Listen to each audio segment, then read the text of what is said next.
Good morning. Welcome again to Morning Devotion. Thank you again so much for our time together. Today's Saturday. We're going to have a beautiful service tonight. I'm going to be smiling really big because Sister Bev is home and she's going to be looking a little jet lagged all weekend. So you guys keep her encouraged and keep her awake all weekend in case I preach long sermons from the book of Acts. All right, let's get into our study today. Out of Acts chapter 13, I want to look at just a very simple short thought with you today from verse 34. O Jerusalem, Jerusalem, you who kill the prophets and stone those who sent to you.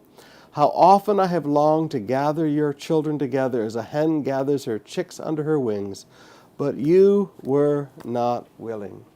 But you were not willing. Well, what a beautiful passage. Jesus says, I wanted to gather you into my presence, but you were not willing. Now there's a truth here that you and I have to understand. We can settle for religion and just go to church and have our little country club experience and see our little friends and have our little social affair and look very social, or maybe sell some RTW on the side, or maybe sign a business contract on the side. Or we can understand that church is about the presence, not about the presence of people. Church is about the presence of God. Now, one of the key truths of learning the presence is that you must be willing. Do you remember the guys that drove Jesus away because he cast the demons into the pigs and they lost their livelihood? There are many Christians that don't want the presence of Christ in their life. They want religion and they want some spirituality, but they don't want Jesus because he cost them money. Here, there was another reason. They just didn't want anything to do with Jesus. They weren't willing. Now, let me ask you a question.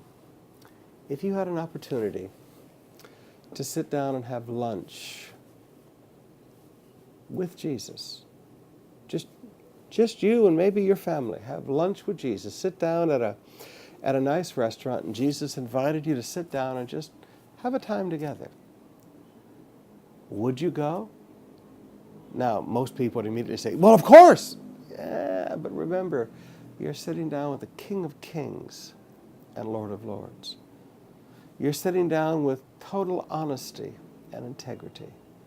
You're sitting down with a man who knows you better than you know yourself and still loves you. Would you be willing? There's only one thing that would stop you, and that's sin. Sin separated Adam from the garden, and sin has put a separation between man and God ever since then. Sin made Adam hide from the presence, and sin makes us hide from the presence. But it doesn't need to, because he's more willing to forgive you than you're even willing to ask for forgiveness. Now, I challenge you today. Are you willing for the presence? If you're not, take a good look on the inside and let some repentance flow, because that's the only thing that's keeping you from being willing.